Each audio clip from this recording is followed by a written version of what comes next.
Hola, soy la Pepa y aunque ya estamos en 2023, yo quería hacer un vídeo sobre los libros que he leído durante 2022. ¿Tiene sentido hacer este vídeo ahora? Quizá no, pero yo lo quiero hacer y lo voy a hacer. Esto, por supuesto, ya aviso de que no es una crítica aquí en plan súper concienzuda de haberme leído el libro 2 o 3 veces para analizar todo lo que el autor quería. No, esto es un vídeo de yo comentando cosas porque yo criterio tengo poco. Yo el año pasado tenía como propósito leerme 10 libros porque yo hacía años que no me leía tantos libros en un año. Llevaba tiempo queriendo leer más y no encontraba un poco la forma de hacerlo, y menos viviendo en Portugal, porque claro, la movida es que aunque yo quería leer más, viviendo en Portugal no podía comprar libros en español, y claro, tú dices, pues ponte a leer libros en portugués.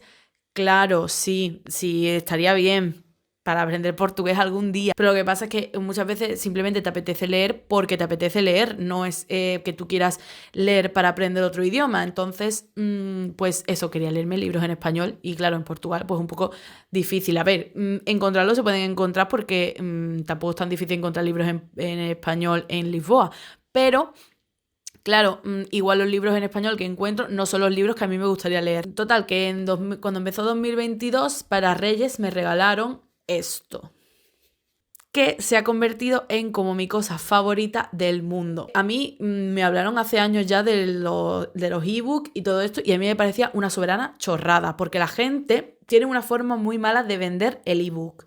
Porque la gente te dice, no, es que tú teniendo un ebook puedes tener 500 libros aquí metidos, y es como, ¿y qué? Y a mí eso, ¿en qué me interesa? O sea, si no me leo uno, ¿para qué quiero tener 500? Yo si me estoy leyendo un libro, me estoy leyendo un libro, no 500. O sea, yo quiero tener uno. La gente no habla de lo realmente importante que es que tú, teniendo, por ejemplo, este en concreto, por lo menos el de Amazon, tú teniendo este ebook, tú quieres un libro, a ti de repente se te ocurre que quieres comprarte este libro y tú lo buscas y te lo compras, o sea, inmediatamente. Y también algo muy importante que yo creo que tampoco se habla, y es que los libros electrónicos son mucho más baratos. Un libro que acaba de salir te puede costar 20 euros y el ebook te puede costar 11, 10, depende. Hay algunos que cuestan más, algunos que cuestan menos. Pero es que ya si te vas a libros clásicos, en plan que no se venden tanto, te puedes encontrar libros por 40 céntimos, que en la vida real por lo menos te costarían 10. O sea que, y bueno, y después aparte de bibliotecas gratuitas y de otros libros gratuitos que hay también ahí,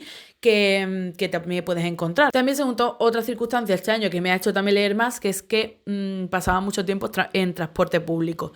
Y yo siempre he sido de personas de ir en transporte público escuchando música, pero este año dije, no, me voy a llevar el ebook y voy a leer, y así aprovecho el tiempo que estoy aquí, una hora ida, una hora vuelta, cuando no estaba trabajando desde casa, y aprovecho este tiempo para leer, y eso es lo que he hecho. También eso me ha ayudado a leer bastante. La cuestión es que ahora os voy a ir comentando los libros que me he leído, los 10 libros que he leído este año, y yo le pongo una puntuación un poco siguiendo mi propio criterio. O sea, yo tengo como mis criterios que para mí hacen que un libro pues merezca más la pena o menos, y me hago como una tabla de Excel, porque soy una friki del Excel. Me hago una tabla de Excel, me pongo ahí mi puntuación, y la puntuación final es la que voy a decir aquí. También voy a decir cuánto me costó cada libro, porque sí, ¿por qué no? Bueno, y empiezo con el primer libro que me leí este año. Y digo leí porque realmente no me lo leí, sino que lo escuché en audiolibro. Y fue el libro de Por si las voces vuelven, de Ángel Martín, que fue como el libro que todo el mundo leyó a principios del año pasado. Era la primera vez que escuchaba un audiolibro, porque a mí los audiolibros no me encantan, sobre todo si son tipo novela. El audiolibro no me gusta nada. Tú en tu cabeza, aunque es tu voz, realmente en tu cabeza igual te imaginas a los personajes con unas voces u otras. Pero claro, si te la están narrando, pues al final es la voz de esa persona todo el rato. O sea que no soy yo muy fan de los audiolibros, pero en este caso, como es el propio autor, es el propio Ángel Martín el que narra el libro, y el libro va sobre una cosa que le ha pasado a él, o sea, es autobiográfico, pues me pareció súper interesante, porque además, claro, él es actor, él ha trabajado, ha hecho muchos monólogos, o sea, es un profesional un poco de contar cosas. Entonces, la forma que tiene de contarlo, su propia experiencia, tal, el libro aparte de en sí, de que es gracioso, pero aparte él también como lo cuenta es gracioso, pues me encantó. Aparte la historia me parece increíble. A mí lo que pasa es que también siempre me ha interesado mucho el tema de las enfermedades mentales, sobre todo el cómo siente una persona que tiene una enfermedad mental que está teniendo una enfermedad mental. O sea, cómo una persona a la que le da un brote psicótico se da cuenta de que le ha dado un brote psicótico, que eso yo era algo que nunca, no me entraba en la cabeza. O sea, es como, tú te das cuenta de que has tenido un brote psicótico, no te das cuenta, cómo lo vives, no sé. Todo eso me interesaba muchísimo. Entonces, el libro como precisamente va de eso. Y después, la forma que tiene de explicarte cómo le pasó, poniéndote ejemplos, un poco para que tú entiendas también lo que él sentía, lo que él pensaba. O sea, hay momentos en los que él te pone como ejemplos para que tú entiendas lo que es tener un brote psicótico, y hay veces que te da como un pánico y un miedo tremendo. Este libro le puse de nota un 8,2 de 10 y me costó 0 euros porque lo escuché en una promoción de Podimo de esa de 3 meses gratis, entonces lo escuché ahí, así que no me costó nada. El siguiente libro que leí fue El Evangelio de Elisa Victoria. Este libro va sobre una chica que está estudiando magisterio infantil y tiene que hacer las prácticas, se le olvida echar los papeles a tiempo y tal, y al final le terminan dando un colegio de monjas, un colegio concertado. Yo cuando leí esta premisa del libro, a mí me encantó. O sea, yo pensaba, esto tiene que ser súper interesante porque tiene que ser como una crítica a la religión dentro de la educación. Como yo también estoy estudiando para ser profesora, creo que me puede interesar mucho la perspectiva que dé y tal. Esa era mi idea, porque solamente con la premisa que os he dicho era lo mismo que yo sabía antes de leerlo. Pero lo cierto es que me decepcionó un poco y me costó bastante leérmelo, ¿eh? Estuve leyéndolo, o sea, me obligué bastante a mí misma a seguir leyéndolo porque lo quería terminar y no lo quería dejar. La historia no es que crea yo que el libro es malo en sí, o sea, yo creo que la forma que tiene ella de narrar y cómo escribe a mí me gusta, pero no sé, es como que me esperaba otra cosa. Entonces, como esa decepción pues hace que no me gustara tanto el libro. Al final el libro es como una especie de monólogo interior en el que el personaje pues te va contando un poco su vida, te cuenta las opiniones que tiene sobre las cosas que le pasan, sobre sus relaciones con los hombres, sobre sus relaciones con las mujeres. O sea, es como habla de muchas cosas y muy poco, en mi opinión, de lo que realmente a mí me parecía más interesante en este caso, que era el tema de la religión y del colegio, y cómo se enseña religión a los niños desde muy pequeños. Es más bien la historia de una chica universitaria, una chica en sus 20 años durante los 2000.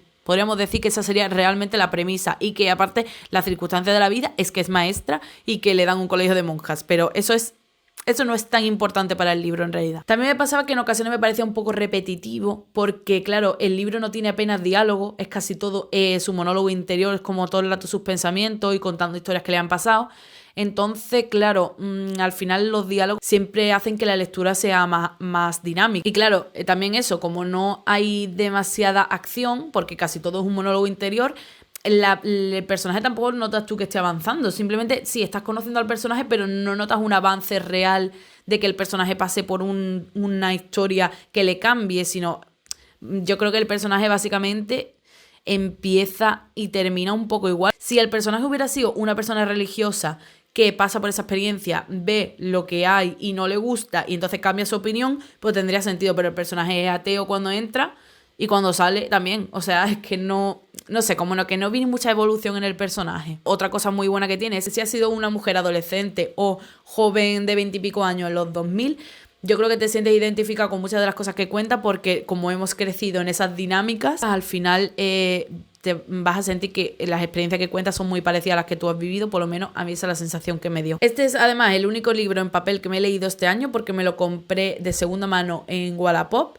Me costó 12 euros y le puse un 6,5. El siguiente libro que me leí es La historia no es la que es la que te cuentan, de el youtuber Puto Miquel. Me imagino que sabréis quién es Puto Miquel, que lo conoceréis, pero bueno, por si no lo conocéis, os dejo en la descripción su canal. Él es un youtuber que es arqueólogo y hace divulgación de historia y de arqueología, mezclado con disfrazarse, hacer un poco de drag, de mamarracheo. En ese libro lo que él hace es reflexionar sobre cómo nos cuentan la historia, cómo al final la historia no es realmente el relato de los hechos, sino que es una construcción de los hechos que hace una persona en concreto o un grupo de personas en concreto. Me gustó muchísimo este libro porque me dio como otra perspectiva de la arqueología que yo nunca había tenido en cuenta, y eso que mi padre es arqueólogo. Puto Miquel habla en el libro de que mientras que la historia es el relato de los grandes hombres, digamos, de las grandes personalidades, de las guerras, de los grandes eventos, la arqueología lo que hace es reconstruir la historia de la gente humilde, de la gente común que vivió en el pasado, y sobre todo también de entender cómo vivían las personas queer y las mujeres, que son como los grandes olvidados siempre de la historia. A mí este libro me pareció súper interesante, le puse un 8,6 y fue el primer libro que leí en el ebook. Me costó 7,59. A partir de aquí decidí que quería solo leer libros escritos por mujeres. Como yo estudio literatura, realmente cuando me pongo a estudiar para el temario de oposiciones, por ejemplo, pues mujeres muchas no hay. Entonces siempre intento, como mientras estoy estudiando, leer sobre lo que estoy estudiando, porque creo que es más fácil hablar de una obra cuando te la has leído que cuando no te la has leído, evidentemente. Entonces, como sabía que este año iba a ser de leer cosas que tengan que ver con el temario, un poco para refrescar esa información y tal, pues dije, este año lo que voy a hacer es leer sobre todo libros escritos por mujeres. Así que empecé, dije, ¿por qué libro empiezo así como cumbre del feminismo que no me he leído? Pues Una habitación propia de Virginia Woolf. Una habitación propia es como un ensayo en el que Virginia Woolf reflexiona sobre el papel de las mujeres en la literatura y defiende pues eso, que las mujeres nunca han tenido las mismas oportunidades que los hombres y por eso hay menos mujeres que se hayan podido dedicar a la literatura. Hace como reflexiones muy interesantes sobre la desigualdad entre hombres y mujeres y aunque desde hoy habla de cosas como muy básicas porque claro, este libro es de principios del siglo XX, creo. Entonces, claro, habla de cosas que hoy más o menos tenemos superadas o de cosas que a poco que tengas un poquito de formación feminista, sabes, pero que está bien leerlas porque hay que tener en cuenta de dónde viene esta mujer y en qué momento está escribiendo esto y cómo de importante es porque influye al resto de mujeres posteriores e incluso a nosotras mismas, aunque no nos demos cuenta. Bueno, el libro se llama Una habitación propia porque habla de que las mujeres, aparte de no tener la oportunidad porque, claro, en aquel momento se pensaría qué van a tener que decir las mujeres como para querer dedicarse a la literatura. ¿Qué tienen que decir que pueda ser interesante para escribirla en un libro? Pues aparte de eso, es que las mujeres tampoco tenían un espacio propio para sí mismas. O sea, las mujeres siempre tenían que vivir en los salones de las casas y tenían su habitación, pero para dormir. Una mujer en esa época no estaba en su casa sola, reflexionando o pensando en sus cosas. Tenía que estar haciendo cosas, tenía que estar haciendo labores del hogar, cuidando a los hijos. Bueno, y esto estamos hablando de mujeres ricas, las que fueran pobres pues tendrían que trabajar. Entonces el momento de tener una habitación propia para ti, para dedicarte a tus cosas, es imposible y sin tener eso no es posible ponerse a escribir. Que eso es lo que tenían siempre los hombres tenían su espacio propio para dedicarse, su tiempo libre propio para dedicarse a lo que quisieran. Por eso ellos han tenido más oportunidades de escribir a lo largo de la historia. A este libro le pongo un 8 porque me pareció muy interesante y me costó 45 céntimos. Después de ese me leí Sentido y sensibilidad de Jane Austen. Precisamente porque leyendo a Virginia Woolf hay un momento en el que habla de Jane Austen. Ella cuenta que Jane Austen, entre otras autoras, jamás tuvo una habitación propia para escribir, que es lo que estaba diciendo antes, no tenía su espacio propio para escribir. Esto me pareció un dato increíble, que es que todas las obras de Jane Austen fueran escritas a escondidas. Ella lo que hacía es que fingía que estaba cosiendo, tenía como sus cosas para coser en la mesa. Si entraba alguien en la habitación, se ponía a coser y cuando estaba sola en la habitación, pues se ponía a escribir. Virginia Woolf se plantea, si sus obras ya son buenas, ¿cómo de buenas podrían haber llegado a ser si hubiera tenido un espacio para escribir y no hubiera tenido que escribir a escondidas? Entonces, como me pareció muy interesante esa historia que contaba, dije, me voy a leer los libros de Jane Austen. Yo ya me había leído Orgullo y Prejuicio, que me reencanta. Y decidí leerme pues el de Sentido y sensibilidad. La verdad es que este libro no me gustó tanto como Orgullo y Prejuicio. Orgullo y Prejuicio me parece muchísimo mejor, pero aún así tiene como esa estética de Inglaterra en el siglo XIX que a mí me encanta. Y la forma que tiene ella de crear como los personajes femeninos que no son como planos ni son accesorios, sino que tienen como su personalidad y su profundidad, o sea, a mí me encanta ella. A este libro le puse un 7,7 y me costó 47 céntimos. Una vez escuchando el podcast de Deforme Semanal, que me imagino que sabréis cuál es, por si no sabéis cuál es, o dejar en la descripción el enlace a Spotify porque es como el mejor podcast de España, recomendaron el libro de Diario de la Princesa de Carrie Fisher. Carrie Fisher es la actriz que hacía de la princesa Leia en Star Wars y en este libro ella lo que hace es contar cómo fue convertirse en la princesa Leia, cómo fue grabar la primera película y todo eso, y lo hace, bueno, primero, en la primera parte como que simplemente te cuenta sus memorias, sus recuerdos, y en la siguiente lo que hace es, con un diario que ella escribió durante esa época, pues como que reflexiona sobre lo que escribía en el diario. También cuenta cómo fue la historia de amor que tuvo con Harrison Ford durante la grabación de la película. Empecé a leer el libro porque me gustaba la premisa de que hubiera un diario de esa época y que ella reflexionara sobre eso. Eso es lo que más me atraía, porque a mí realmente Star Wars y eso me da un poco igual. Porque yo tengo pensado escribir un libro en algún momento de mi vida, no sé cuándo. La idea que yo tengo parte un poco también de eso, de un diario y una reflexión sobre un diario. Entonces, claro, como escuché que este libro iba de esto, pues dije, me lo voy a leer para ver cómo esta persona ha utilizado este recurso que a mí me interesa. Pero una vez más las expectativas me fallaron, porque el libro la verdad es que no me gustó nada. De hecho, yo creo que la parte más interesante del libro es precisamente el principio en el que cuenta cómo consiguió el papel, en plan cómo hizo el casting, cuenta un poco de su relación con su madre, cuenta cómo terminó enamorándose de Harrison Ford y la relación que tuvieron, pero todo lo demás me pareció súper aburrido. Incluso hubo momentos que, bueno, ella atrevida, hubo momentos en los que dije, este libro lo podría haber escrito yo. Este libro, yo cojo un diario mío de cuando yo era adolescente y hay partes que son prácticamente iguales. Pero claro, entiendo por qué lo sacaron en Deforme Semanal, porque ellas creo que en ese capítulo estaban hablando sobre relaciones así un poco raras. Y la verdad es que la relación de ellos dos, de Harrison Ford y Carrie Fisher, fue un poco extraña. Que a lo mejor en esos tiempos se veía como súper romántico, pero ahora mismo se ve como siniestro cuanto menos. Le puse un 4,2 y me costó 8,54. Me costó bastante el libro para lo poco que me gustó, ¿eh? El siguiente libro que me leí fue Quiero vivir mi vida, de Carmen de Burgos. Encontré a esta escritora en una lista de autoras españolas y buscando entre sus obras vi este libro. La historia va de una mujer un poco así especial que no está muy de acuerdo con los roles de género que se le han asignado. Ella todo el rato le gustaría ser un hombre, porque los hombres tienen más libertad, básicamente. Entonces esta mujer pues se termina casando con un hombre normal. La cosa es que ella no quiere llevar la vida que se supone que tiene que llevar, porque ella no quiere tener hijos, no quiere estar atada a eso, a los roles de género que le impone la sociedad. Me resultó un poco extraño leer este libro, porque la cosa es que este libro es como del año 30 y pico, o sea, de 1930 y pico. No me acuerdo qué año era exactamente, pero bueno, creo que 1930, un poco antes, un poco después, así, por esa época. Justo antes de la Guerra Civil Española. Entonces tú lees el libro y si yo no te digo que es de 1930 y pico, tú no sabes exactamente en qué época está. Porque la forma que tiene de explicar cómo viven las mujeres en esa época, de cómo piensan y todo, resulta como súper moderna, que es que realmente era así en los años 30 antes de la Guerra Civil. Me daba como pena leer el libro porque pensaba, tío, las mujeres realmente antes de la Guerra Civil Española vivían así. O sea, eran modernas, es que era como ahora. O sea, pensaban un poco como ahora.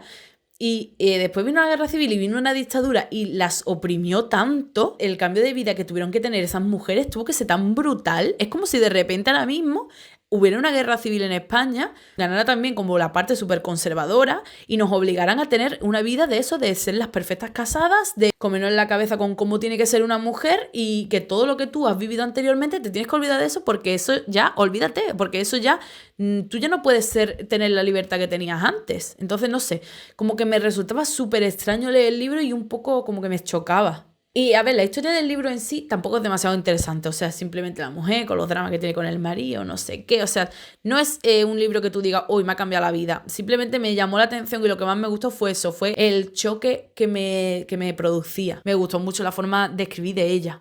Y después leí también sobre su vida y bueno, de locos. A este libro le puse un 6 y me costó 0 euros porque lo descargué de la Biblioteca Nacional que hay, no sé, en Kindle me salía como Biblioteca Nacional Española y había un montón de libros gratis.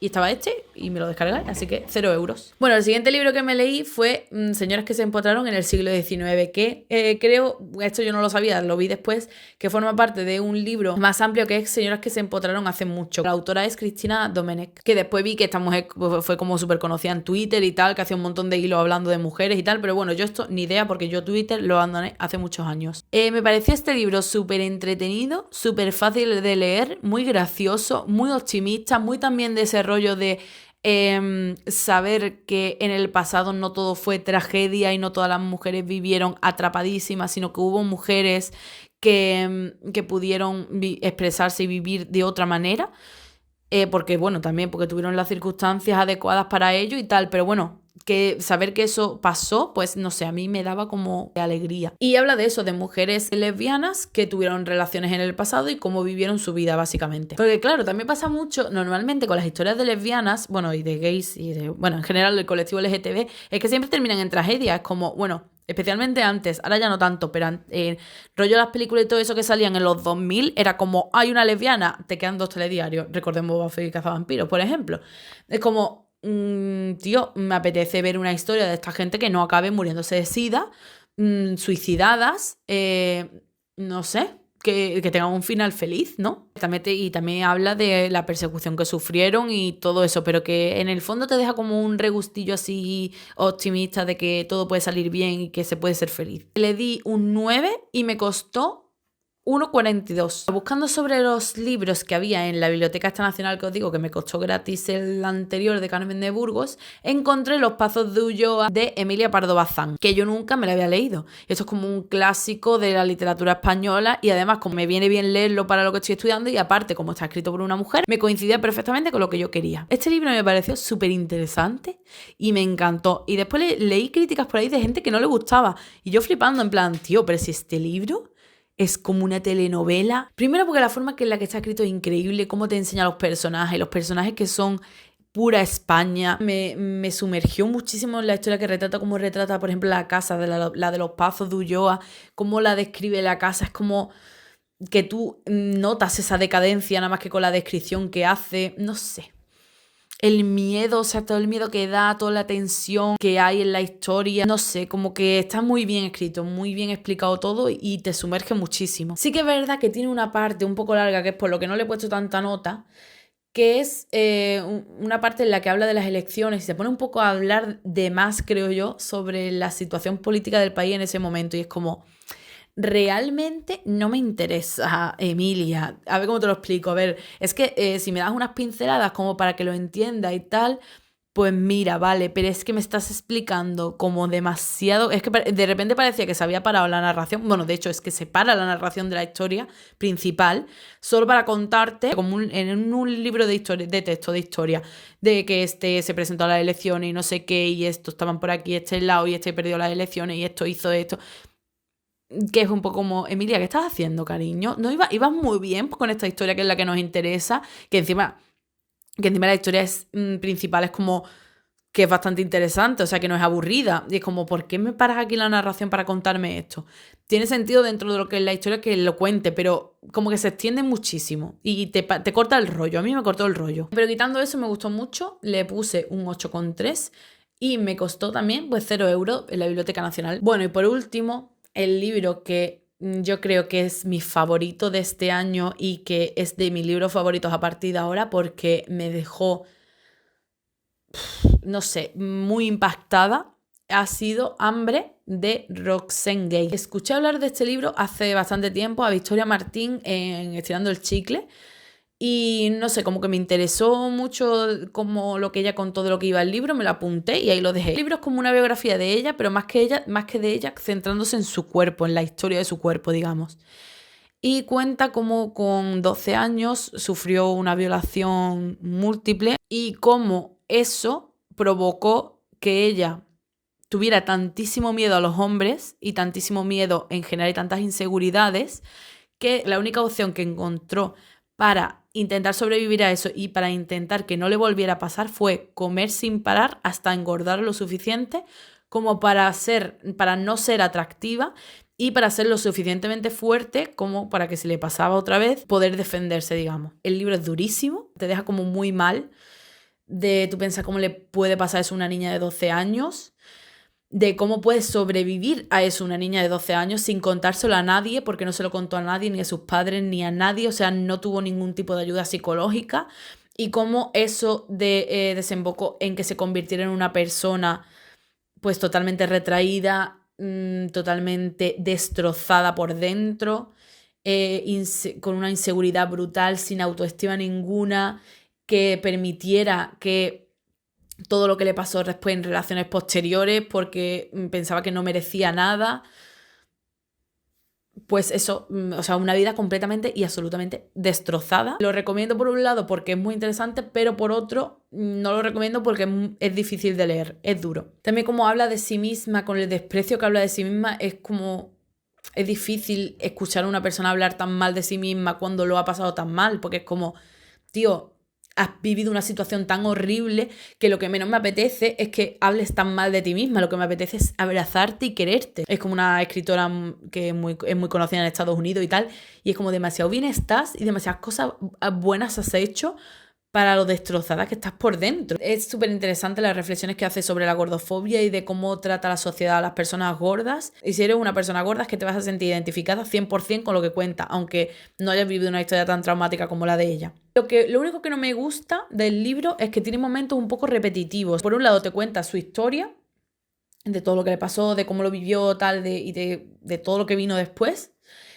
Y por otro lado, como que hace reflexiones sobre la sociedad, de cómo se trata a las personas gordas y tal. Entonces, hay un momento en el que para la narración de su historia durante mucho tiempo para hacer reflexiones diferentes sobre cómo es vestirse siendo gorda, cómo es para ella, por ejemplo, que es profesora de universidad, enfrentarse a un público, ese tipo de cosas, ¿no? Como que reflexiona mucho sobre, en general, estar gorda.